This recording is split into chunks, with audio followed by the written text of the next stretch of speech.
We're recording. Are we ready? Yeah, Ready to good. rock and roll? All right. Hey, guys, welcome back to another episode of the Unframe of Mind Show, where we have uncomfortable conversations without a condom. And today we get to bring back one of your favorites, my co-host, Mr. Anthony Trawick. I'm tired, man. It's been a long time. It has been a long Been time. busy. You're gonna rock and roll right into this like Oh, you yeah. never left, so don't even sweat it. It's been a minute. You're listening to the Unframe of Mind Show, the place to have the most mind-stretching, unprotected, intellectual intercourse of your life. Your hosts battle the forces of evil by lobbing fiery balls of truth, reason, and evidence over safe room walls.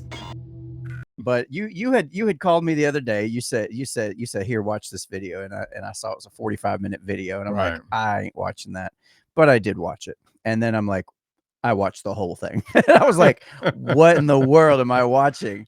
And it kind of sparked up this topic, this phrase that I've been starting to hear ever since you sent me that, called black fatigue. Yep.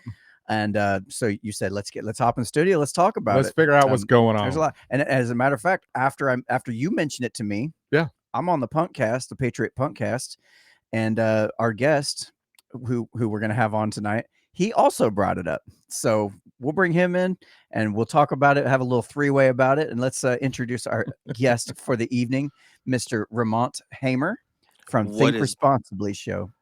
What is going on, fellas? What's going on, man? How you doing? Man, long time no see. Almost as if I saw you like Wednesday or something. It's been so many minutes. At least. So what I thought would be a cool idea, we've got a few clips we can play and whatnot, and some definitions and stuff, because this is turning out to be a little more complicated than I had at first thought. So what I wanted to do is just kind of, in your own words, let you guys explain what it is to you. Like when you hear the term black fatigue, Right. Like what is it? If you had to give me the elevator pitch on it, so we'll start with Ramonte. Black fatigue it's the breaking of the facade of, you know what, it's okay to act a certain way, speak a certain way, or even or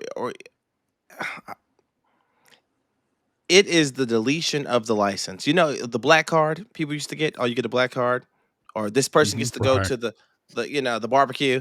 Like it's. I feel like it's the equivalent of that, but for society. It's over. It's been deleted. It is so expired. It makes no sense. And people are tired of having to act as if the poor behavior that you see a lot of. I wouldn't say a lot of black people, because I think that's not the correct way to say it. I'd say it's the ones that are Yeah. put on the pedestal in the media. And people just aren't taking it. And so now, instead of accepting that behavior, it's being, confronted violently in some cases. And I think people are well within their rights to do so. So they are fatigued. Fatigued. Okay. And what about you, Anthony? Man, I gotta be honest with you. When I first heard about it, I didn't give it a second thought. I primarily thought black fatigue was just black people tired of dealing with, racial injustices and all this stuff that we constantly hear about in the media. So I kind of just looked over it. But then when I started to actually watch other people discuss it, I learned that it was talking about the behaviors of black culture. Not in, as a whole, but you got a select group of people that were kind of acting out and doing these behaviors, saying certain things about white people. And so I was like, okay. And then I kind of went down that rabbit hole to figure out, how did we get here? Why did we get here? And that's kind of what we're going to talk about today. So excellent.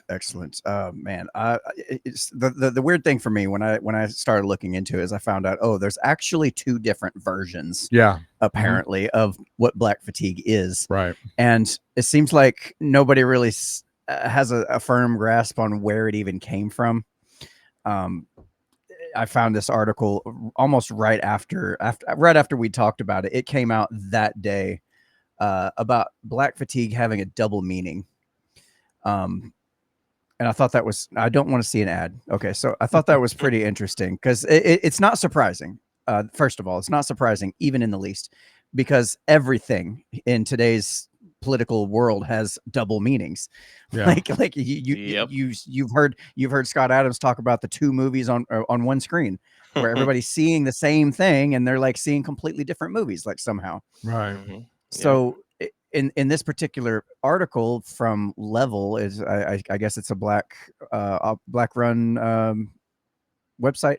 I'm not really sure, but the meaning for black fatigue in the black community and the white community are different as night and day. Now, that sentence alone tells me they don't really understand what black fatigue is, because this is not a black or white thing as much as it is more like I'm going to be very careful, but I'm going to share this tab here. So this is actually a pretty old term, and it's been softened down. I'm not going to read it what's on screen, but basically it's been softened from 4chan back in like 2017. And it's not talking about black people. It's talking about N-words. And it's that's kind of the way it's been framed from what I understand. Now, I'm not no historian on the on the whole phrase, but on the culture side of things. Yeah. But yeah, it's been something that looked from what I can ascertain, it looks like it started out in about 2017 or so, in conjunction with the topic of white guilt, N-word fatigue, which has been now softened to black fatigue. But according to that article, they try to change it and say, no, this term it was new in like 2020 from this lady's book. And even Grok tried to tell me the same thing, that it came out in 2020, made popularized by Mary Frances Winters in her book. Let me bring this up here. In her book, Black Fatigue, How Racism Erodes the Mind, Body, and Spirit. Using it as a totally different way. Right. So it kind of muddies the water and make it very confusing about what exactly we're talking about. And it's this I know I'm going on forever, but it's kind of this thing that they've been doing forever, where they're taking the language and muddying it so it doesn't actually have any meaning, and making it very confusing, where anybody can take this term and go, yeah, I'm not a racist because I understand it, or you are a racist because you don't. I don't know. It's just, well, so TikTok has a bad. I mean, people over on TikTok have a bad habit of hijacking, terms from 10, 15 years ago. And I'm not even saying as far as race is concerned, but taking terms or different things, slangs or whatever from 10, 15 years ago, hijacking that to now, and then just popularizing it over on TikTok and making it go viral. And that's kind of where we're in right now. Yeah. I don't think it kind of correlates what was the definition of what it was back then in terms of what it means now. Because originally when I first heard about it, like I said, I automatically assumed it was just black people were tired of dealing with politicians and racism and all this other stuff. And then when I actually dove into it, that's kind of where we're at now. But it's interesting what becomes viral or popular over on TikTok. And of course, I'm not on there. So as time, kind of rolls, it's like I finally get wind of what's going on only a week later because I'm not on TikTok, So for sure. Yeah, it's rather interesting to kind of see the direction in which we're going with our cultures. Well, for sure. To be clear, the one side of this conversation, they're using it as a way to say, hey, we're tired of this over the top belligerent behavior from a certain select group of black people in general. Right. I mean, there's other people that do it too, but in general, it tends to be, that's why it's black fatigue. Right. The other definition, it seems to be leaning more on the concept that systemic racism has just got black people down so hard, so bad. Mm-hmm. They're so victimized by it. They're just exhausted by it now. They're so tired of looking over their shoulder all the time. That's the point.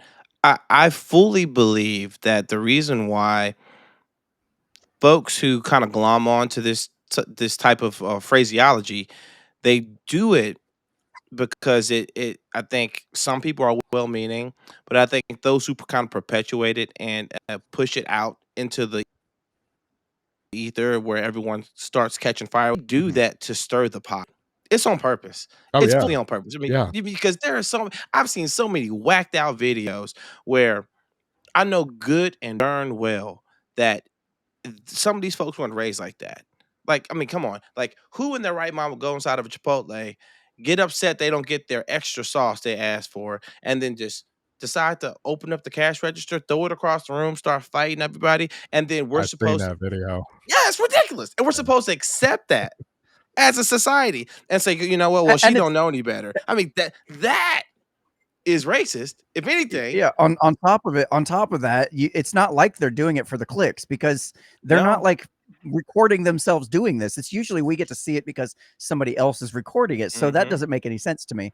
Like, Mm-hmm. what makes it okay to just lose your like? Who taught you it's okay to Well, just I mean, completely lose your shit right.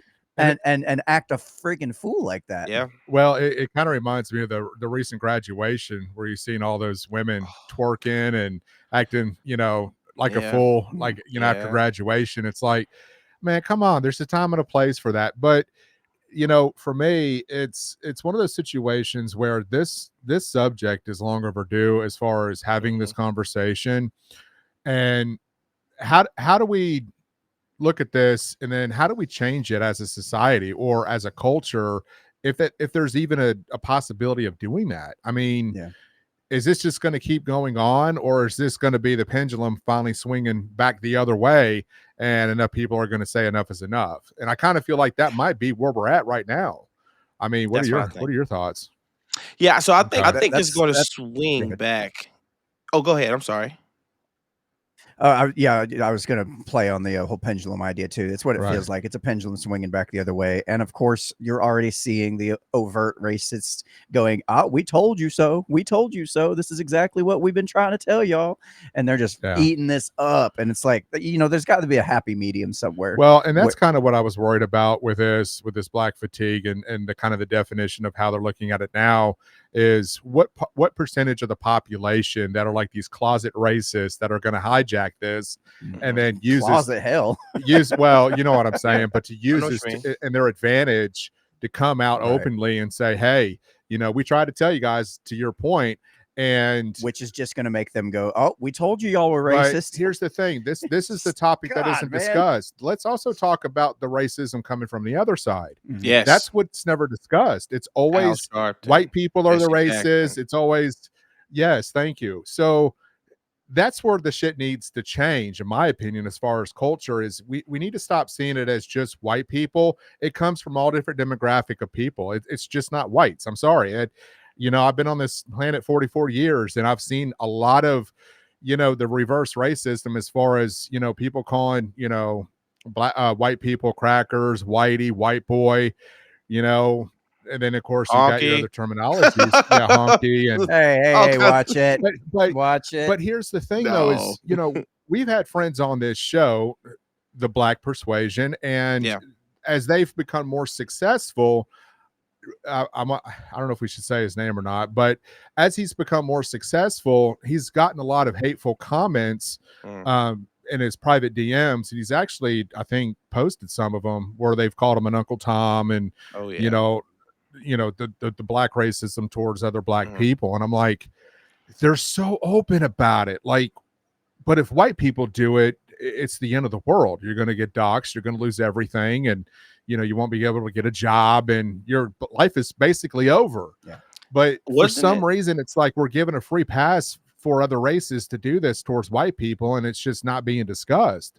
And I think it's time for us to move forward with that. So It was Ibram X. Kennedy that said past discrimination should be dealt with by present and future discrimination, which I Right. completely disagree with. yeah, And well, the thing is, I think the reason why it is perpetually in the news, and specifically by certain people in the upper echelons of society that have climbed the corporate ladder, or they've climbed the ladder, the race baiting ladder, like people like your Al Sharptons of the world, or your yeah, Roland Martins.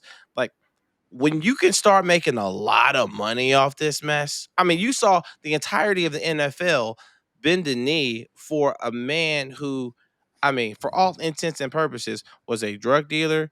Uh, he had counterfeit money, and he was dying off his speedball. And they're like, "Oh yeah, he's the best and brightest they got." I'm like, "Are It's you a didn't he hero. kidding me?" A abuse hero. his?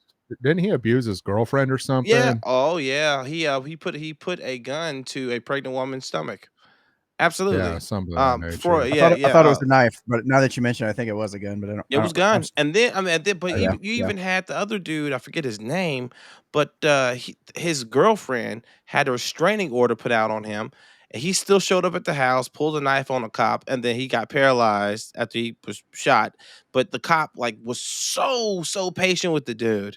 And it's just Yeah. like, okay, the more these people that are the bad representation of any race, of any type of no matter what country you're in, as long as they're put on the pedestal and they are highlighted as, okay, you need to focus on these folks. That's all you're gonna get, because there's a lot of good black folks out here that Oh are just yeah. head down, doing their thing, doing really well in life, but that doesn't get the clicks, that doesn't get the eyeballs on the news, and so Mhm. you get this vicious Yeah. cycle of, you know what, oh, I'm fatigued of this, and it's bad. It seems like the whole concept of black fatigue, as Yeah. we're using it, is indicative of the fact that there was a bunch of really good people out there that really did care, really did want to help, really did want to, at least acknowledge the plight of black people and the struggles that they had to deal with and the systemic racism that they've been, privy to. And at some point, you just kind of go, okay, you guys are just bitching and moaning and Mhm. complaining and not really doing anything to try to improve your situation. For me personally, I was kind of done with it back when somebody made an excellent point talking about how, during the height of the Holocaust and the Jews are getting wiped out, and they they moved to America, they do their thing, and they're doing splendidly. Right. Well, the height of racism was way longer ago than that. Hmm. And if you ain't been able to figure it out by now, you're not gonna figure it out. You and, know, once I it's heard that, I'm like, yeah, that's a good point. That's a I had pretty good point. So there's got to be some other reason for this. I you got some. I know, got some theories, but go ahead. well, Mm, yeah, to me yeah. it was, growing up, race wasn't primarily anything that was looked at or highlighted during my youth and then into middle school and high school. No, not at And I all. say that because, and I'm going to explain that a How? lot of the people that I've interacted with, and my circle of people is rather large, right? Yeah. So, and I've done a lot of community service, so I interact with a lot of strangers and other individuals. And the one thing that I've noticed over the years is that majority of white people want black people to be successful.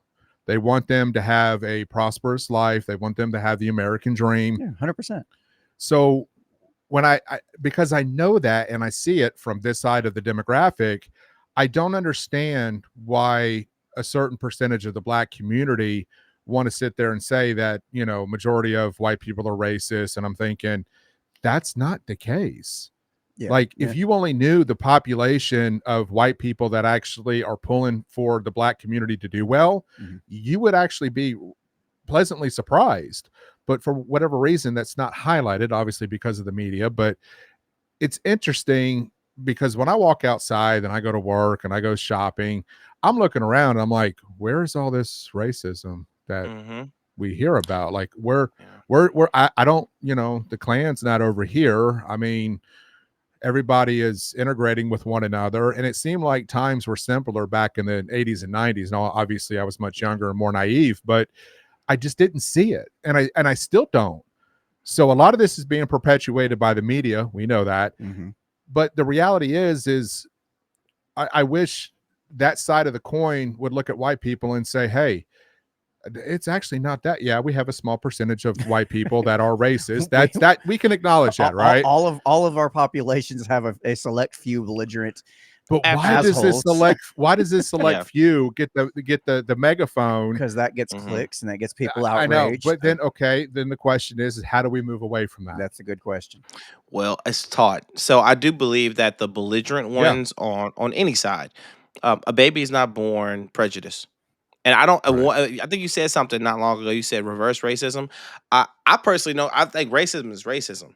Like, I Yeah, mean, yeah. any Yeah. race can be racist towards anybody, and that's my belief at least. But I mean, I know this from just personal experience. People in my family, they have a certain disposition about folks who don't look like them, and so they're I think naturally people want to live in clusters. They naturally have friend groups that are more or less like them, and Right. Yep. so that's natural. But I think to have an aversion and then maybe even a dislike or a hatred for someone else that doesn't look like you, and there's not an inciting incident that happens, especially as a young person, you don't even understand the concept of what it is to hate someone for an immutable characteristic. And so if you get deposited that by, I don't know, your mom or your dad because they had an experience and they grew up in the 60s, which, or your grandparents because they grew up in the 60s and whatnot, they saw the realness. So you're like, okay, I get that. And that's rough. At the same time, um, shame on those folks because all they did was take the past and keep it alive. And if all you know is what your grandmother and your grandfather and your dad said about how it was for them, so it's still the same today. When you hear someone say, "Hey, good morning," I hear "good morning." That same person might hear "F you," and that's the and that is the two screen. That's the one screen, but two narratives. And Yeah. it's a sad thing. I don't know how to get people out of that because I've tried. I really have. Oh, And hence, I'll get messages like, "You're an Uncle Tom," or "You're this," or "You're that," and I'm just like, I think it is maybe controversial to say, but I think some people just need to be left behind. and the fact that the to take that example of somebody saying good morning and somebody hearing it two different ways, it's made even worse through social media platforms where Yeah. most of the way we interact is Yeah. text.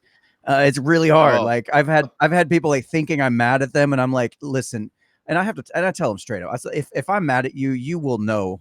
You will know. There will be no doubt. You will know But they may 100%. not know that. I'm That's mad the at you. problem. That's the But yeah, most disconnect. people don't, in your general day-to-day interactions with strangers on the internet, Yeah. they don't know that. And then to your point about the reverse racism, that's also what I would say that the concept of racism is yet another example of a vocabulary term being co-opted in such a way where it's changed enough where it muddies the meaning of it. Yep. Where when how old did you say you were, Ramont? 36. 36. Okay, you're not that much younger than me. All right, I'm 41. 44. 44. We're about roughly in the Alright. same Same age ballpark. bracket, give or take. I don't know about y'all, but when I was coming up, racism meant you thought your race was superior to other races. It didn't That's say specific. It didn't say whites think they're more superior to. It didn't say. It was just you think your race is superior to other races, and that makes you a racist. It was simple. Yeah, but It was back- clear. yeah. It was a definition that you could like hear it and go, yeah, that makes a lot of sense. I'm Mhm. against that because that's not me. That was easy. But when you start muddying the definitions, it becomes really difficult to even have a conversation about it, let alone try to actually solve the problem. Well, right, the term racism isn't taken as seriously anymore. I mean, back then, when you heard that term from someone, that was a big deal. Now, it's been used so much that I mean, when people have called us that in previous shows, We just laugh. I'm just like, whatever, dude. I move on. It's We're just like, okay. it's it's a Whatever. word that seems to be burnt out, and that's the sad part is that the term Yeah. racism had a legitimate meaning behind it. Now everything that you do, everything you say, it's just, oh, that's racist. I'm like, okay, Would you say you're a little whatever. fatigued by it? I'm exhausted from dealing with idiots. It doesn't matter what race.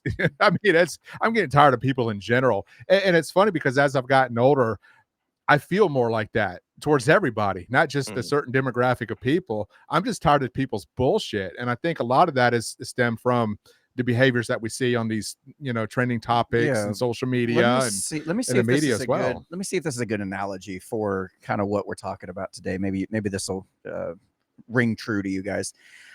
So I used to have a friend at work that I worked with her for probably 5 years.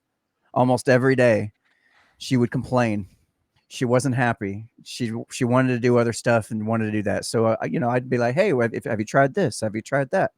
They'd complain. And at some point I'm just like, listen, I am so tired. I am so tired of hearing you complain. And I had to straight up tell her, I said, look, unless you're going to do something about your situation, please stop complaining to me. Yeah. I can't keep, like, I'm not going to keep feeding that energy knowing that you're just going to continue to shit all over me. Yeah. To put it, and I know the black fatigue thing, it gets even deeper because somehow I become the blame. I would be, in that analogy, I would be to blame for the issues that she's dealing with all the time. And it's like at some point, it's just like I felt so exhausted by her. I didn't want to be around her. I was like, my energy levels dropped when I was near Yeah. her, and she was not a mean person. She wasn't. It was just like the complaining all the time. Like, Yeah, I mean, I think that's perpetuated by a lot of what we see in the media, what we see on social media. yeah, Um, I think that's one of the reasons why I'm so grateful to be a part of the generation before all of this, because I can disconnect myself from, those apps and turn off the TV when needed, and mm-hmm. and actually get involved in the real world. It's part of the reasons why I do a lot of charitable work, is because I like dealing with people one-on-one in person, Yeah. and not through screens, and I just can't do that anymore. And, Yeah. and I'm starting to sound like that old guy, but you know what? If that's the case, then so be it. I'm fine with that. Personal interactions, because of all the people I've worked with over the years and doing certain things, has taught me that, back when I was doing a lot with the Red Cross and doing disaster relief, I made a post about this not too long ago. And one of the things that you don't think about as race is when you're pulling people from out of raging waters, or helping them after a tornado, you're not basing your judgment off the color of their skin or Yeah. what you think they might be doing or how they're acting. You actually want to help people. So I've seen the best in people when I've done disaster relief, which sounds kind of strange, but then when I read that article about the woman that was working for FEMA was told not to help white people because they were Trump supporters, the one thing I Yep. never wanted to see in the line of community service that I've done was for race or politics to interject itself into helping people, and it did. And that's why I've loved working and doing the things that I have, is because that's the one thing you don't get. It's probably the one area in life that I Yeah. have where people aren't looking at each other, because of the race. I heard You want to that help. story. I heard that story, and I didn't. I should have. I didn't stop to consider how you might have heard that story, because now that I'm thinking about it, I'm like, man, that must have been completely heartbreaking for you. Thinking, okay, Good we've got this RJ. one area that gives me hope. This one area, this Yeah. one spot in my life that gives me hope for humanity, and then this bullshit. Yeah. It just, the 25 years that I've been doing this, dude, I mean, you've been a part of some of the stuff that I've done, Mm-hmm. and it's just, it washed away. Well, I wouldn't say it washed away, but it just, it made me sad for the people that just genuinely want to help people. And Yeah. it's nothing more than just helping, your fellow human. It's not about your politics. It's not about your race. It's not about how old or how young. And At least it wasn't No. until somebody made but it. yeah, go ahead. You said something so profound, and I so appreciate you, man. Like, I think if we grew up in the '90s and you were cognizant of what the times were like, that Mm-hmm. was probably the last best decade, and maybe the early 2000s. The last Mhm. best decade, because I think sane people do exactly what you and Daniel and me and so many of us do. When we see the Yeah. craziness, especially online, we go, nah, I'm all set. I'm gonna check out for a hot second. And so I Yeah. think what we see online today, and which of course is going to get the news, in a frenzy, is a concentration of crazy people thinking these things, and they are not getting pushback, because if you or I, any of us, spoke up and said, "Hey, yeah," and we checked them, "Don't talk like that. What do you mean? Yeah. How come I'm not acting a fool? I look just like you, but you just don't seem to have that same type of self-control. What's the disconnect here? Oh, shut up. You can't say that. You hate yourself. No, I have self-respect. Whatever. All right, I'm attacked because I'm actually just trying to be a good citizen. You get attacked for trying to be a good citizen, trying to help folks. And so then good people slowly but surely kind of go, you know what? Maybe I'll just get in my little enclave over here. And I think that is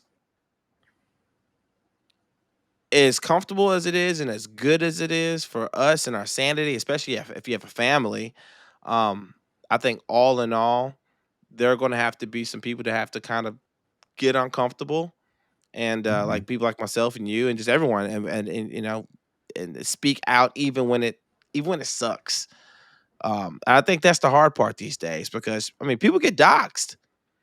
Yeah. People. I mean, and it's. I don't know how to fix that. This might be a good opportunity because you mentioned about the last the last good decade was the 90s, maybe even into the early 2000s, right?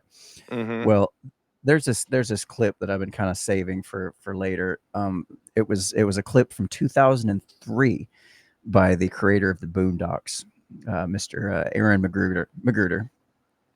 I And have not seen this. I'm gonna play this. It's sped up just a little bit for time restraints, but it's only about a minute long. So here, just listen to this. I really want you guys to understand that time is running out. And a lot of black people say that, but for real.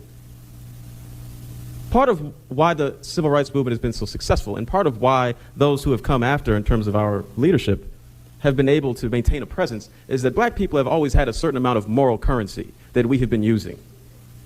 And let me be the first to tell you, that's used up. White America has been watching us act like fools for a long enough time where any sympathy they may have had to our plight is completely gone. You're approaching a country that, forget hating black people or not hating black people, they just don't care. That's worse. You're going to be talking about affirmative action. They're going to be like, I don't care. It literally is of no importance to me. I don't care about slavery. I don't care about segregation. I don't care about you. I don't care how many of you all go to jail. I don't care at all because I'm broke. You can't be the proud, noble fighter when every single time someone sees a person that looks like you on television, they're acting like a damn fool. How would they know? How would they know you're not a damn fool? They gonna talk to you? Yeah, right. There you go. That kind of breaks my heart. It was that long ago that it was being discussed. Dude was ahead of his time. Right, but the problem. No, I was just going to say it's just what I sincerely hope is that there's a majority of white people that are not category. I can't say Categorically. Yeah, lumping everybody. You got this, homie. I believe. Yeah, I've got cottonmouth real bad. Without we're just not putting everybody in that same box, and understanding that there is a small percentage of this population that unfortunately is giving the black community a bad name. That goes for any race. So I just genuinely hope that people are smart enough to not go after decent people that have nothing to do with this. That's my hope. Whether or not that's going to happen is yet to be seen. But yeah, that's kind of where I'm at. That was crazy. That was something that was discussed almost 20 years ago. 2003. I think so. That blew, seeing the date on that was what blew my mind the most. I think It's because I'm like, this is before major social media platforms and all that stuff took over. This is like he's just talking about what people see on television. I think people nowadays are just generally tired of a lot of the bullshit. I mean, yes, we're discussing black fatigue, but if I'm being honest, it's just people are tired in general. When you've got, everything from politics, the economy, figuring out how you're going to pay bills and groceries and gas. And I mean, people are just tired. If I'm 27 news anchors telling you 35 ways the sky is falling today. And you're like, okay, well, crap. Well, I don't even know how to prepare for that. Yeah. I tell you, I saw a news. I saw. Didn't I believe it was Cash Patel came out recently in an interview talking about Memphis, Tennessee. He said, Memphis, Tennessee is the murder capital of the country, and folks were surprised by it. I'm like, you know what? I'm not. And if I'm honest, man, there are certain people that will never straighten up and fly right. And the more good people that try to, go there and do lead, as messed up as it sounds, I think it's almost best that you leave them to their own devices and then kind of just turn the cameras away. And it sounds jacked up, but I mean, because I got some family members been like exactly like that. Like they think we're uppity. I'm like, uppity? We're as cool as can be. But Hmm. if you don't get down the mud with them, it's a problem. And it's like, well, you know what? I will let you sink in that mud, and we will miss you, but life will still go on. That's how I feel. But I get called a traitor, a race traitor, all kinds of stuff. But at the end of the day, I'm like, I care about my family, and and that's all that matters, So Yeah, I'm sorry let you man. I'm At sorry the you end of deal the with day. that. That's such bullshit. let me I ask can't you a stand that. question. Why do black people say that or do that towards other black people? Um, I think it's because there are some people who, like myself, I don't expect a hand up. I don't look at my surroundings and wake up every Right. morning and go, I need someone to do something for me to be successful. I realize, like, I have the Mhm. same 24 hours that the billionaire 3 miles up the road has. How does he or Yeah. her spend their hours? I need to spend mine in a similar fashion.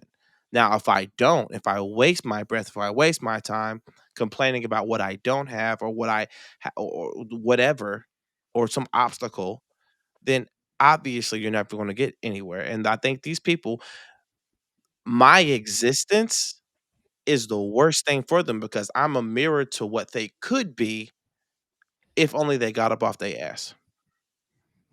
Yeah, I see that all the time. People will drag your ass down rather than try to improve themselves. They'd rather drag you down. I've just never understood that concept of wanting to. I mean, because you always, hear black people talk about lift up black voices and support black communities and black businesses, but Unless the they disagree with moment, you.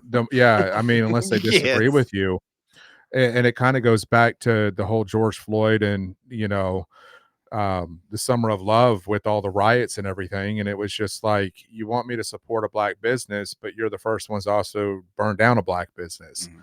I Mhm. don't understand that. I don't. I have a hard time with that. Like, it's okay, what are we doing here? And then of course you got the founders of Black Lives Matter that took that money and bought these big ass houses, Multi-million dollar mansions. and I'm like, Mhm. what are we doing here, man? This is not looking good. you know? Yeah. So I mean, it's like the movement itself, like in the very beginning, it had the opportunity to do something extremely well, in my opinion. But then it just seemed like as time went on, man, they hijacked it, and then it just turned into something that it never turned out to stand the purpose of what it was supposed to have been for. Um, what are your thoughts on that? I mean, just is it because people that typically don't have money get a little bit of money and they just act stupid with it? I'm not talking just black people. Do you think that's kind of what happened with BLM? That's a good Well, I question. think it was a cultural. It's a cultural thing. Okay. I was watching a documentary, and I forget the name of the author of the book that they were referencing, but essentially was tracking um I guess you call them the well-to-do black folks versus those who are more like, backwoods and kind of took the mannerisms, if you will, of like the slavers in the South. And so you had northern blacks move up north, and they kind of had a a a behavior about them that wanted to blend in. They wanted to, kind of like just join society. They wanted to Right. assimilate, and they did so very well. They were more or less the mulatto individuals, and they had many of them had children that were, from like the slave masters as well. So it was just a whole bunch of different individuals there like that. But then you had the other ones, the ones that are like more of your sharecroppers, and when they started, coming into um freedom, and then they started to be able to kind of get their own society. You saw the glorification of, of being flashy. You saw the glorification of actually the degradation of morals. So school is stupid, education is stupid, and so you had a sharp divide between, these two groups of people, and it makes sense even today. It Yeah, makes it sense, does. and it's very difficult in any family familial situation to break away from that, because I guarantee you every black family has this. the side of the family that tends to live in the hood, or and you can live in the hood and not have those tendencies. So I don't want to get that twisted. But Mhm. if you live in the hood and have hood tendencies, um, you're going to stand out much different than someone that lives, I don't know, say like in Hendersonville in a nice area, or or Williamson County in a nice area. Like it's just different. You Right. behave different, you act different, and you want to achieve more. And so they look at that and go, yeah, that's not what our culture does. You're not black because majority of us, they have the culture. I'll be honest with you. Look at rap culture. Rap Mhm. culture is huge on that. They're flashy. They degrade their girls. They call them bees and hoes. It's just awful. And that is the standard bearer. You notice when you go to hip hop concerts or you see them on TV or whatever, they always say words that quote other people can't say. And then Gotcha. I'm like, how are you making these songs for people that, by and large, white folks are buying y'all's music, but you say you can't say the words of the music you just purchased? Well, let me bring up this here clip. I think this is a clip I found on Facebook that I think it does a really good job speaking to this particular phenomena we've been discussing tonight. Here we go. Any group of people start to get tired of black people's BS. Do I think black fatigue is real?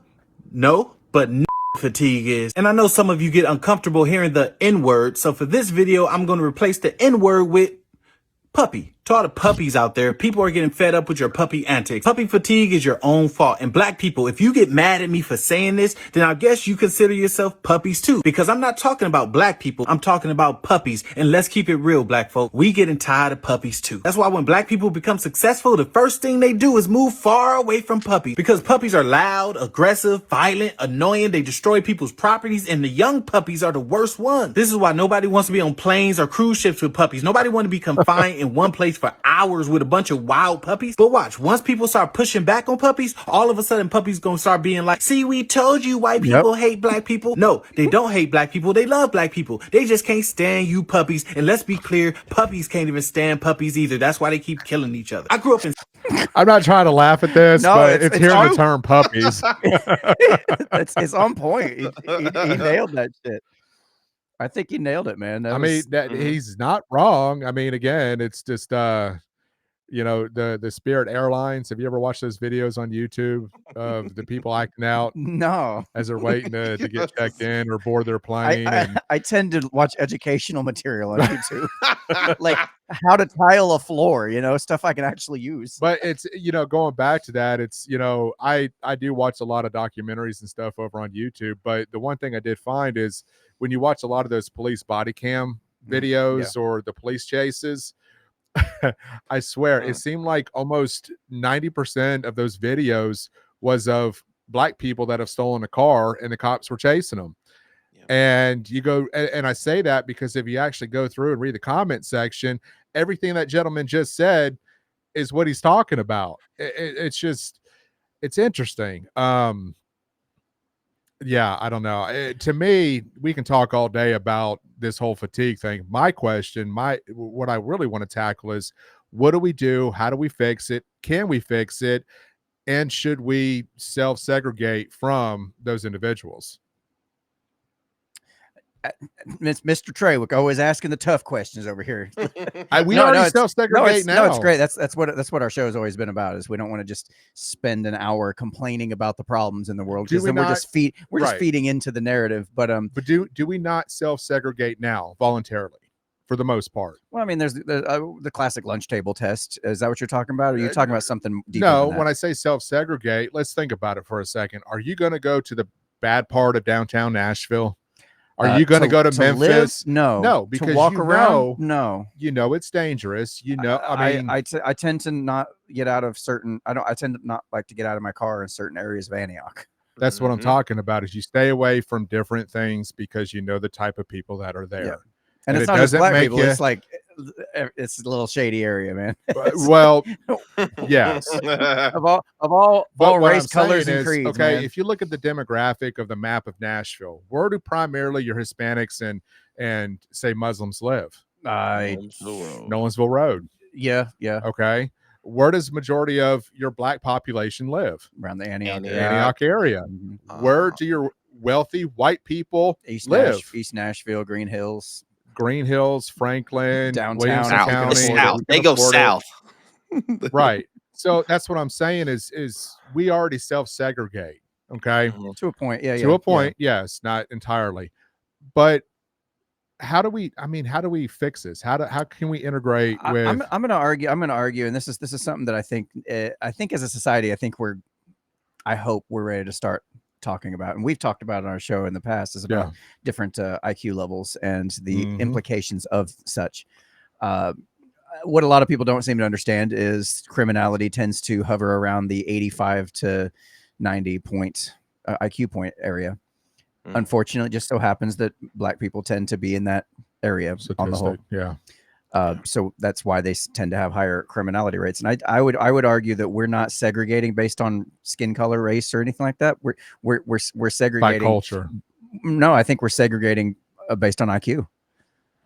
Yeah. If you really get down to it, because you That tend to makes see a sense. lot of criminality coming out of these certain areas. Yeah. If you go and take an IQ test for the Antioch area, I guarantee you, you're going to find a lower IQ level in general That makes sense. than you're going to find for the Franklin area. Yeah, I agree. I It would requires disagree there. Yeah, I would disagree. it's Yeah. a different frame of looking at things, but I think if you can see it and understand it, you have a lot more empathy toward those people, because a lot of this stuff is like they can't help it.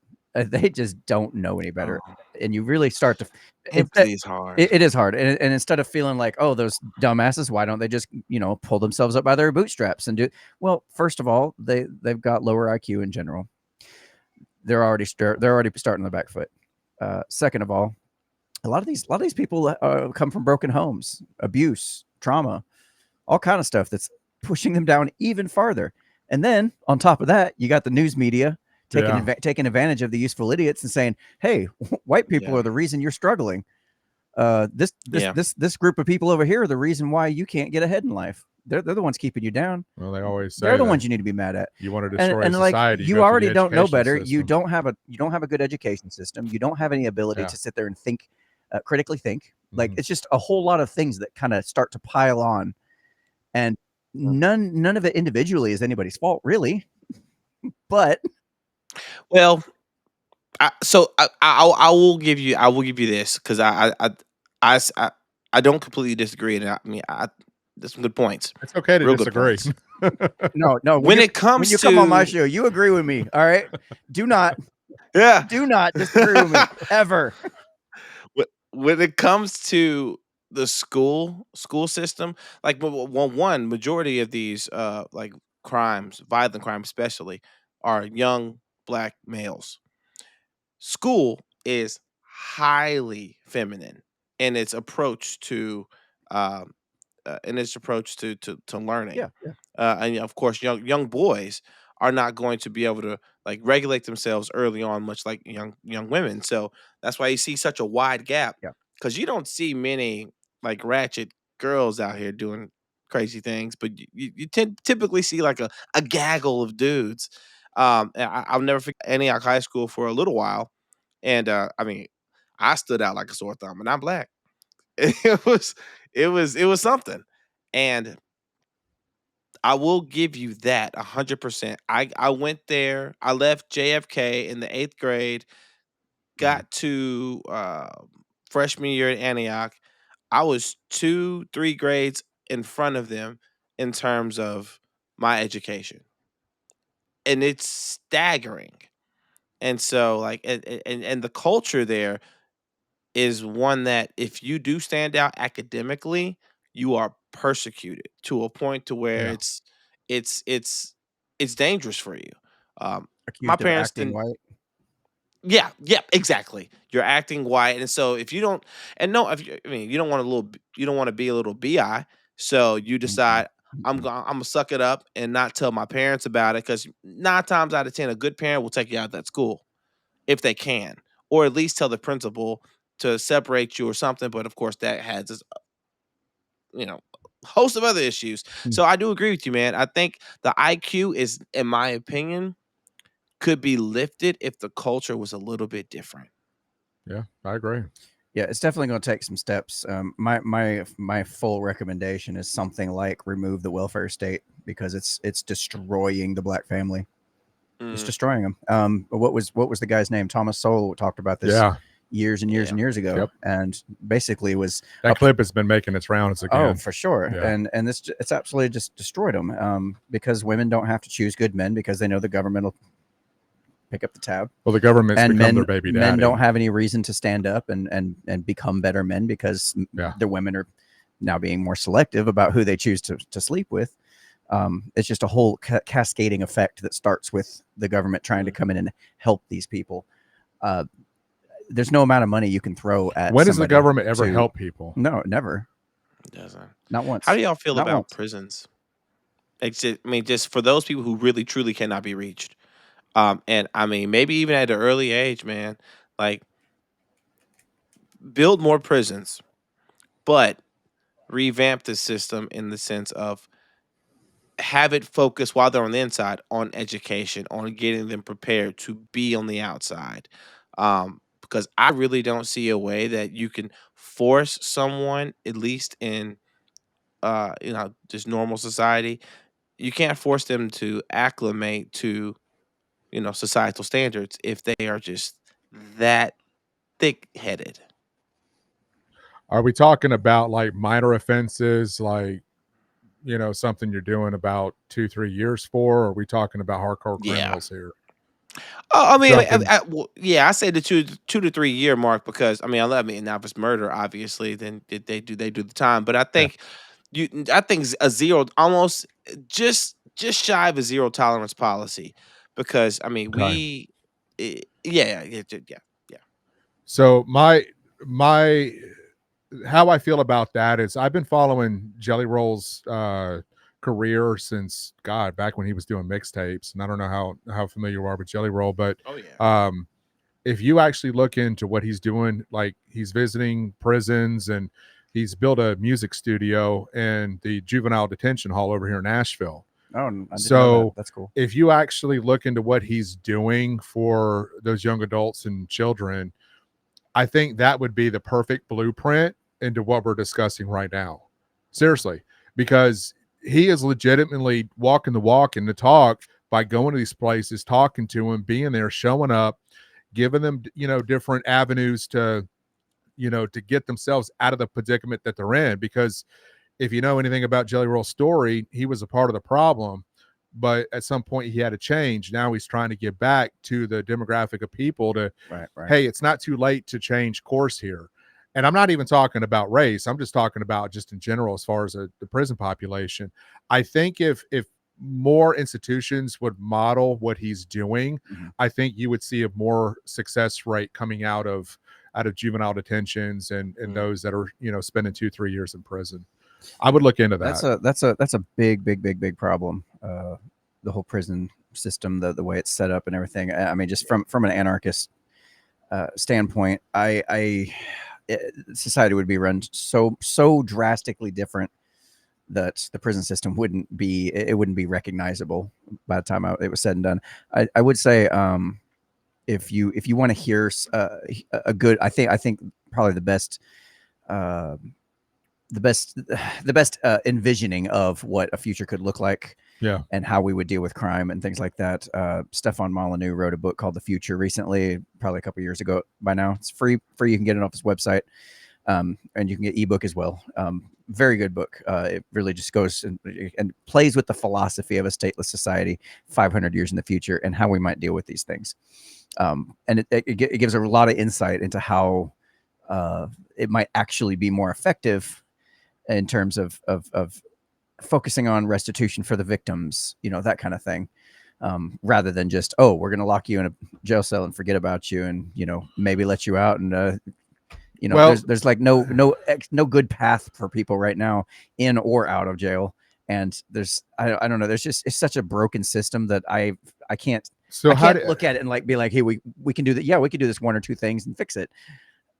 It's not fixable. Okay, going back to the whole binging YouTube videos, I'm seeing a lot of these videos where people have committed multiple crimes, are released back into society, and they keep just screwing up. how do you fix that problem? At this point, you don't. At this point, you don't. I mean, I don't. What do we I do with don't- these people? I mean, I where don't do know we what you put do. them? If we're talking about what you're discussing as far as the prison system goes, what do you do with those Well, folks? see, here's the thing, and usually when I talk about solutions, I'm never talking about the end result of a long line of things that we've been dealing with. I like to go back and look at, okay, what led us here? How did we get here? Like where did all this start? Yeah. And a lot of this starts from these kids growing up in, I don't know, fatherless homes. Starts Right. at home. You know, if you starts at home, fatherless homes specifically, and just to bring it around to what we were talking about to begin with is that belligerent behavior, that acting a fool and throwing your purse at the cash register, you know, because you didn't get your sauce right. That kind of behavior, if you've got a father figure in your life, that shit ain't gonna fly. That shit ain't gonna fly. Okay, Like I'm that, to the daddy wall. would have worked that out of you a long time ago. When you were With the like quick- 5, you know. Okay, so let me ask you this. I grew up without a father from the projects of East Orlando. Yeah. Man, I'm having a hard time talking tonight. I think your brain's working faster than your mouth is. Well, I've been in the sun for the last 2 days and I've got cotton mouth, but Yeah. Grew up without a father, born and raised in East Orlando projects, turned out decent. Yeah. How do you, I exception mean, of the rule. You're an exception of the rule. no, it's not exception of the rule. It's just understanding that we have choices in life that we make. Oh, for sure. 100%. And understanding Yeah. what the difference is between right and wrong and what's good and bad. Yeah, I agree. Yeah. Those are the very what easy I'm saying- concepts of life to understand. If you know that going into life and as you grow up, Yeah. your decision and choices are based off of your actions. What I'm saying and what you're saying are not necessarily mutually exclusive, because Well- both things can be true.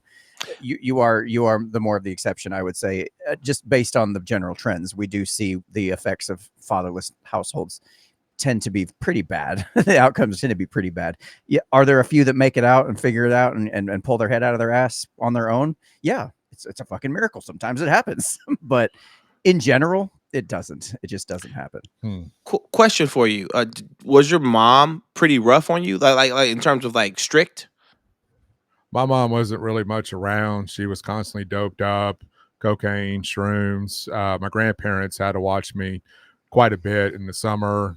I don't remember much of a really good childhood with my mom. No, I So didn't. My grandfather would be probably the closest thing to a fatherly figure that I had growing up. But even then, it was only temporary because, you know, they lived in Florida. We moved to Tennessee. There wasn't that dynamic. The guy that my mom was with had nothing to do with me or my sister. I had to learn a lot on my own. I had to, you know, self bring up is what I called it. And I mean, it's just, I had a rough childhood, but saying all that, you know, it was just, it's about making smart decisions and then knowing what is good, what is bad, what is right, what is wrong. Yeah. I don't think that's a hard concept for people to understand. I really don't. No, I agree. Were you more? Would you consider yourself more of a loner during that period of time in life? Like, did you have like a big group of friends when you moved to Like when you moved to Tennessee? No, I didn't know anybody. As a matter of fact, I came from a very diverse school system. Cubans, Black people, I mean, Asians. Back then, Orlando was very diverse, probably a lot more now than it was back then. But moving from that culture to Mount Juliet, going from the different cultures to 95% white people was a culture shock for me. And then not even, what was it, a couple years later, I'm attending a high school football game and I get called, a wetback and the N-word when I was pushing oncoming traffic. I kid you not, dude. It was like, how did I go from this part of my childhood to this? You know what I'm saying? Yeah. I mean, And you're Italian. I know it just doesn't make any sense. Like it just. I just had to fill Ramonte on that one. I'm like, you're Italian. Like, what is it's hilarious. Yeah, so, gosh. But to answer your question, it's just my mom wasn't around a lot. The culture shift at a very right when I was 12, 13 years old, going from leaving all my friends, my family, to moving to an area that I had no friends, no family, trying to learn that whole process at the age of 12, 13, dealing with, not so nice kids, calling me things. Mm, So yeah. it was very different, but yeah, it was an interesting time I think to that's say what the did it. least. For sure. I think that's what did it. I think the fact that you did not have a set of friends, a group of people that kind of were all swimming in the same direction, is what did it. Because the common denominator, at least in my experience, and what we typically see on the news, these giant mobs of people running in, they call them smash and grabs now. I'm like, no, that's called looting. You just don't want to Yeah. call it Yeah. looting. You're like I'll never forget when I saw the Oh, Chiron oh, change on the box. you mean people are co-opting the language again? Yes. Yeah. They're like, looting has It, a racial connotation. I'm like, shut up. No, it doesn't. It man, I'm doesn't. telling you, once you see it, you see it a lot. They're like, oh, they just changed that to this, and now it It, sounds much nicer and flowery, and it's it's acceptable to do it now. it irks me so No, much. I mean, going back to the educational system, and of course the fatherless homes, and what we were talking about. For Yeah. me, I didn't have that, so I'm a part of that demographic of people that you're discussing, but I just never seen it that way. As far as Yeah. what we constantly see in the news and what people talk about. Yeah, So kind of reminds me of the classic story of the twins that grew up with an alcoholic father, where the one kid sees that and goes, "I'm never doing that. That's bullshit. I'm not doing it." And the other kid ends up, becoming alcoholic just like his father. Like right. they make different choices, even though they grew up under the same condition. Some kids just don't learn from the mistakes of others. They got to Man. learn on their own. But I think you got to look at your surroundings and say, I don't want this. I don't Yeah. need this. No, I want I totally something get what better, you're saying, and you what you're know? saying is incredibly empowering, and You gotta that's make the that's choice. awesome. Like that's I think a lot more people need access to that mindset, that ability to be empowered. But it's not hard. It's Yeah. just it's simple knowing what's good and what's Yeah, bad, but keep in mind, what's right, what's you grew wrong. up in a time where you're also not being hit with the deluge of all of those forces that I spoke about earlier, like the constant, So social media, the media, everything coming That's at true. you, telling you that no matter what you do, you cannot succeed, and it's because of these people that you will never succeed. Right. Mhm. Like, and at some point, you're like, it's hopeless. Yeah. They have fatigue over it. Yeah. I mean, I didn't mean that as a joke. I mean, like, that's literally kind of what's going on with it. Yeah, because they just get so overwhelmed by it, and they're hit with so many different angles Mhm. and stuff. And you and I, we didn't have that, when we were coming out. We Oh, had yeah, some when of we it. were, yeah, that's We right. had some of it, but it wasn't this bad. Yeah. It wasn't this bad. It didn't put you in a position where you felt completely hopeless and just like there was nothing you could do. I think the Mm. standard of being a parent in 2025, the bar is set so much higher than it used to be back in the 90s. Because in the 90s you still had family friendly things, Oh yeah. things that just would destroy your brain, right? Mhm. And now, even then, my movie theater, my parents were still married or watch movies, me and my sister. And if it's PG-13 and it's like a kissing sex scene or whatever, you're covering your eyes, you know. And now, I mean, whoa, it just everything is to kids now. It's sex. It's we're going to destroy your mind. We're going to destroy your sense of morality. We're going to make sure It's you have worse no with sense. music. Yep. No sense of responsibility, and also uh no accountability, because No Child Left Behind, we don't believe in failing kids. And so when you actually reach the real world and your skills get tested, they get a real rude awakening, and then they have every excuse under the sun that you've given them now as to why they can't function in society. So it just sets them up for failure. And that's just for anybody, let alone the racial components added on top of that. Man, that just kind of goes back to what I was talking about before, where it's just like when I personally solve problems, I'll try to go as far back in the chain as I can. Whereas most of the things that we're constantly discussing in terms of solutions for problems is always just, okay, what is the immediate need and how do we fix it now? Well, then Like, why do certain people of the black community want to keep going back 250 years? because they're told to. They're told that When, that's where like, everything how went far wrong for them. removed do we have to be from that before we don't talk about it no more? or at least in a sense of I'm you only not read talking about, about. you only talk about it in history books. Yeah, I'm not necessarily talking about the timeline, the historical timeline. I'm talking about more so, what are the dominoes that led to this particular thing that we're trying to solve? That's what I'm saying. Yeah. Why do we keep bringing this up? Yeah. That's your domino. Like, it happens without fail. It's like every year we have to I listen think it to keeps that. getting brought up because it's meant to be an explanation for the problems rather than an actual. Nobody in today's society had anything to do Right, I agree with you. slavery. No, I totally Not agree one with you. person. So, But if you're being told all the time that that's the reason why you're struggling today, and they're like, why am I struggling today? Why am I struggling today? Why is life so hard? Well, because, this thing that happened 250 years ago that you had nothing to do with, nobody had anything to do with. But because of that, you are screwed, buddy. And there's I nothing would you can like do to about it. think that his great-great-grandparents would be happy this is the life that he has, versus what, they had. You would think. It's Here's the thing. Here's the know? thing. I mean, I agree, man. I think the reason people only go back so far is because it's convenient. But if you go back far enough, just to right after slavery, and like once you started seeing more black folks being autonomous and making families on their own, like the family was never stronger than it has been shortly thereafter slavery. And Yeah. then Yeah. you Yeah, right. have Yeah. and then now, and then of course you have the the Johnson, the Great Society Act, and just completely destroy the black family with the welfare, Yep. separating the men, the husbands from the wives, and then Right. Margaret Sanger, somehow convinced an entire race of people to delete their children to the tune of 77 million black babies. And those same people now have the audacity to complain that they are just 13% of the population still. I'm like, y'all, shut your mouth. Shut your Yeah. mouth. She's a racist white woman. Like, I don't Yeah. understand how that one worked out. She literally Oh, is a racist woman. Again, Yes. selectively educating people is what led us here too. Because Dude. She wanted to reduce the population of the black we know community by this. opening up an Yeah. abortion clinic. Yes, she did it. We know this. We know this.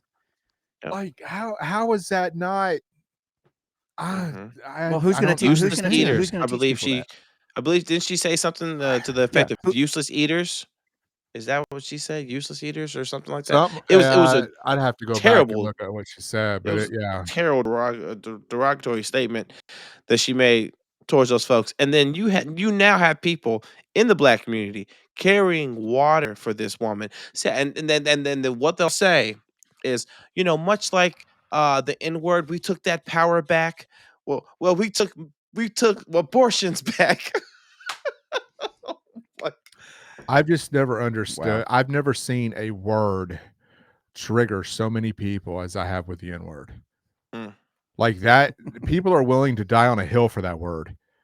Yeah. That is just mind-boggling that a word has got that much power, that much control over someone's emotions. I don't think it does. I don't think it does. I think I think it has a power over the emotions of the belligerent few that we've been talking about. And then there's a reason I'm saying this is because I've noticed a lot, and it's actually happening more in the younger generation now. It's becoming more acceptable. It really is. They're just like saying the most dark shit they can say to get reactions out of their friends. Like I was in a chat group with my son and his friends. God, I can imagine how that went. For playing video games, and like there's this one kid in there specifically that I have in mind that he just loves to hear himself talking. He's just saying shit. I'm like, bro, I mean that was pretty funny, but bro, take it back and take it down a notch. These kids don't give a shit. Like these kids do not give a shit. They're also fatigued by this. They grew up around being told how racist they are and how terrible they are and everything else, and they're just like, yeah, whatever, okay. They're not fazed by it as much anymore, and I think there's actually a lot of acceptance in the black community for they're there's a phrase for it where they're like, you get a pass. You know, this my white friend gets the pass. He can say Black the word. card. You get a black card. He's cool. Black Yeah, or whatever. card. Yeah, whatever it is. There's a lot of that. There's always been a lot of that, but I don't think we just see that as much because that doesn't generate clicks, and we don't see people losing their white shit over it. privilege is what generates clicks. Yeah, that does. Oh, Yeah. that black guy that has the white privilege truck cracks me up, man. Yeah, Oh What's yeah. his name? he What's his came out name? with the Joel? actual white privilege Joel? card. Yeah. Yeah, that cracks me up. That is wonderful. I love the humor behind it. But I guess back to my point from earlier of this conversation, it's like, what do we do moving forward from this? How do we fix it, or at least marginalize it to where it's not constantly the only thing we see on TV? It's not something that we hear all the time. Yeah. I mean, not everybody's going to turn off their devices or not watch TV. That's still going to be a thing. So moving forward, what do we do? Yeah, I think I've thrown a few solutions. What do you got, Mr. Ramont? You got some potential directions we could go. I think so. I think every time, especially with social media, is such a powerful tool. The message gets out instantaneously. So anytime you see these videos pop up, I mean, it takes someone strong to do it. But stitch a video together, analyze it, and instead of saying, "Oh, this person's crazy. I can't believe they did such and such," start asking questions. And just ask questions in these videos. So I'll stitch a video together and say, now, I wonder, what was her childhood like? What made her think that she can go to an establishment where it's a black-owned business? This individual worked hard to build up to where they got to, and this woman thinks she can come in and just destroy this business. What did she have to go through to get to this point to where she feel like now society is not going to judge her? What makes her, and just start trying to like ask people some uncomfortable truth filled questions. And I seriously think instead of trying to tell people what to think whenever they see something, which is what's hot, ask the questions, and I think people will start thinking more and thinking responsibly about certain situations on how to approach these folks. Because you're never going to approach them with with just a bludgeon instrument, a blunt instrument. Um, I like this. Because it's not telling people they should think this way or they should believe this way. It's actually modeling you thinking this way. Like you're modeling the behavior. You're modeling, hey, this is the thought process I go through to consider these things and consider this option and the reasons why this might happen. And it would help to train. I can see where it would help to train people's brains to start thinking outside their normal paradigm and going, yeah, okay. Rather than just look at this video and go, oh, what an idiot. I can't believe she. Okay, yeah. Then I'll consider this a different way. And I saw Ramont doing that in his video. And how he asked the questions, that's good, and maybe that would stick better. I like that. The reason why I say this and the reason why I asked that is because clearly the government is still going to support the single mother. Okay, we can't fix that. I don't think that's going to change anytime soon in our lifetime. It'll have to mathematically it'll have to. But this is the cards we've been dealt. So, given the cards that we have to play, what do we do?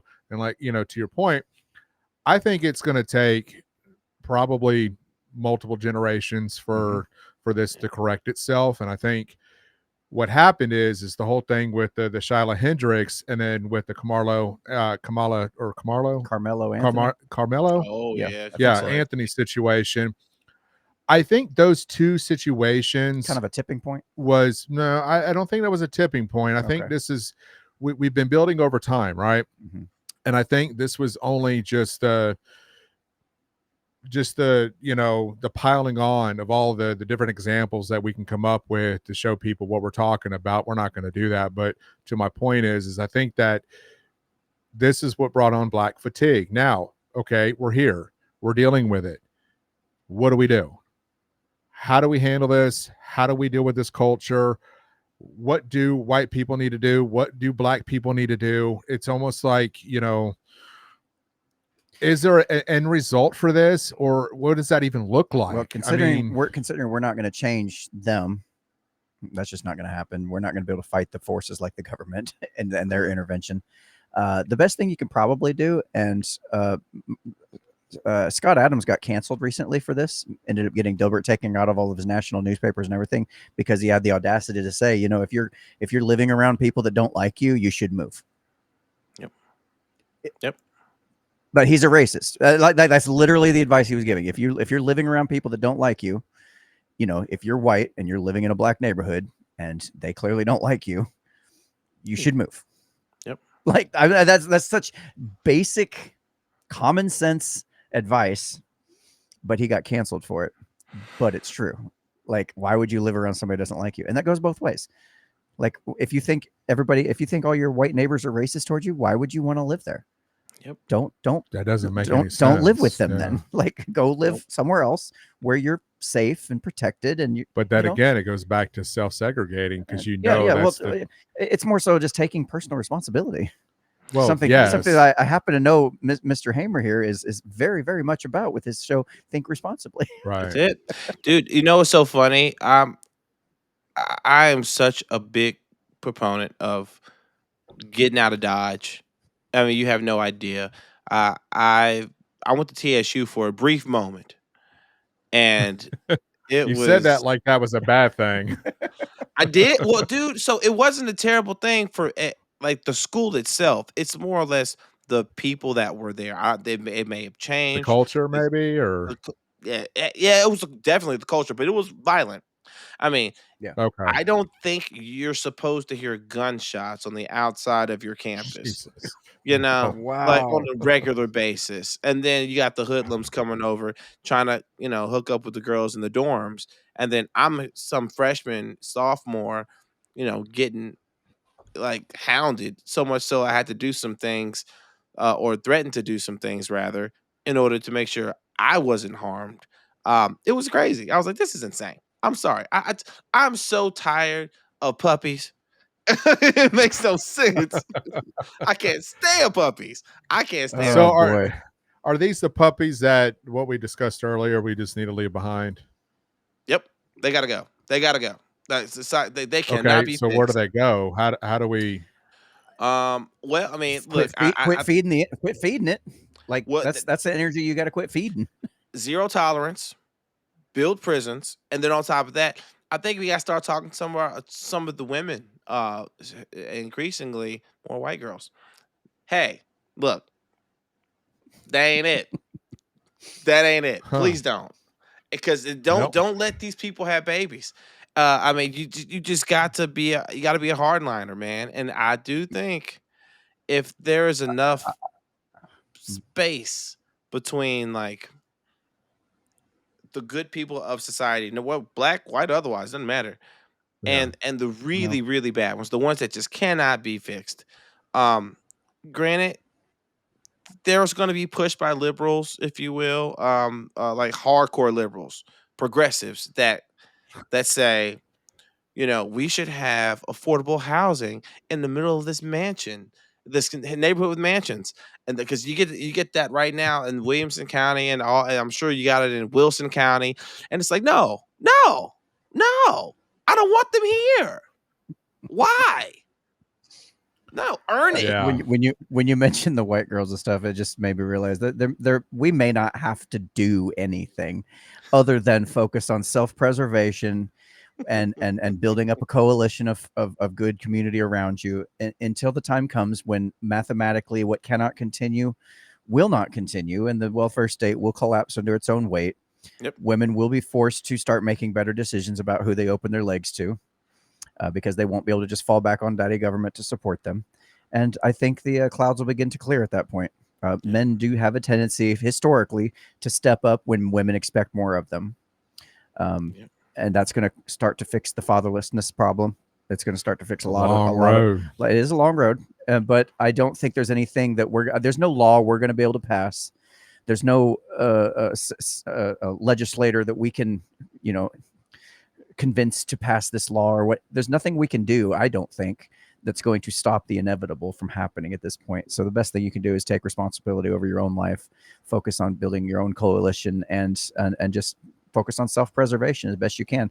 If people call you a racist for that, I don't know. I don't know what to tell you. I mean, it is what it is. I guess I don't know what to tell you, man. Yeah, But Yeah, that's all I got to say on the subject. So I'll let y'all wrap it up from here. the funniest thing, the last thing I'll say is, a lot of these guys, especially the ones that are unsalvageable, the ones that they'll have kids and these babies, and Mhm. I believe that these people have the capacity to do good, but they just choose not to. And the reason why is because when they'll get in the circle with the homies, and we're out having Yeah. some beers and whatnot on Demumbrian, what's one of the first things I hear? Man, how you been, bro? I've been good, man. How you kids, man? Oh, dude, my kids are great. Blah blah. They got photos for days, but they hadn't seen their kids in 6 to 8 months, if not a couple of years or more, Yeah. longer than that. And the moment you call them out as a friend, what are you doing? They get offended. They get pissed. They want to fight you. And I'm like, so you do know you ain't nothing and you still are cool with it. So that's why I was like, I think just like Daniel said, man, separate from these people because the wheat will separate from the chaff. Yeah. Yeah. Gonna have to. Gonna have to for sure. And Anthony, you got any final words you want to say? Yeah. I just, it sucks that at 44 years old, we're still having this conversation. Yeah. It's there at some point we got to move on from, historically from slavery. We know everybody knows today that's a bad thing. People need to move on. It's you're not going to want to be in a relationship with a woman who keeps bringing up the past. At some point you're going to have to move on. And I think that's culturally where we're at today is we need to accept everything. We need to move on and be better people, be better neighbors, husbands, brothers, whatever. But at the end of the day, what I could tell people growing up is life is the balance that I've lived my life is, good versus bad, Mhm. making a good choice versus a bad choice, and understanding that there's consequences for both. Yeah. And if you know the consequence, you are ultimately in control of that decision. And I wish more people would adopt that mindset because it's gotten me to where I'm at today. I'm not successful in a sense of I've got a mansion, but I'm successful in life because I'm better in life. The people I have around me, the places I go, things that I do, I'm better for it because of the decisions that I've made. I think if you want to bring it down to the bare minimum, it's basically those two things. Make better choices, know the difference between, good and bad. Yeah. And your life could be so Gotcha. much different. I hope at the end of the day that at some point in my lifetime, we don't have to have this conversation, or we don't have to sit in front of our device and why is it still going on, or turn on the TV and hear the next, racist story that's going on. I know it's not going to happen, but at least I think knowing historically where we've come from the 50s and 60s to where we're at now, it's pretty impressive. It was kind of if you ask me. interesting. So, What you said right at the beginning. You said I find it interesting that I'm 44 years old and we're still having to deal with this. yeah. And my first thought was, when we were 20, we didn't. So it's not that you're still having to deal with it. It's that we're now having to deal with it because something societally has changed for the worst. And now that's why we're even having this conversation today, because Right. we're just like tired of it. We're like, this is too much. This It's is way just, too much. So just being around the communities that I've worked with over the years, get involved with some sort of community project and you will see the best of people. You will be around the best of people, and it doesn't matter what race it is. I mean, when you've been around it enough and done it as long as I have, you truly will see people for who they are. I mean, Martin Luther King said it the best, judge people by the character, the content of the character. It's like when you do that and you see people step up and help one another, you're seeing their true character. So I would just tell people adapt more of the giving back or working in your community, to say it. So that's fantastic. Beautiful, dude. Beautiful. I think this has been, this is a conversation keep on going for days if we wanted to. And listen, I appreciate you, Ramont, for coming and joining us for this. I think it was an interesting topic for sure. Yeah, appreciate it, man. You want to tell people where they can reach out?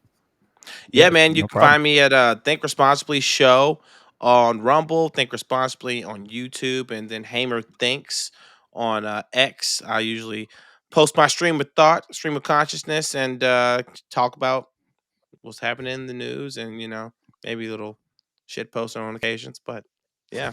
I think we all do that. Yes, sir. If you like this video and would like to see us have more conversations like this, please be sure to hit the subscribe button, share it with a friend, and of course, take some clips out of the show. I think we had some pretty strong, powerful clips that could be made out of this. I'd love to see those get shared around.